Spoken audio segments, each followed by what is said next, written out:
Yeşil ördek gibi daldım göllere. Nenem halka gündi kanamın uteler. Sen düşürdün beni dilden dillere. Eşk adına zurre vallah belume.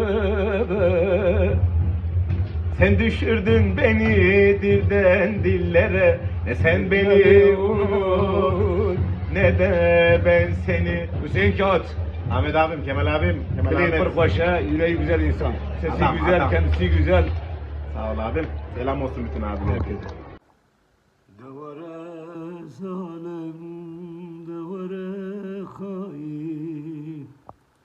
Kinem, codkaru karker, gündi u rençber.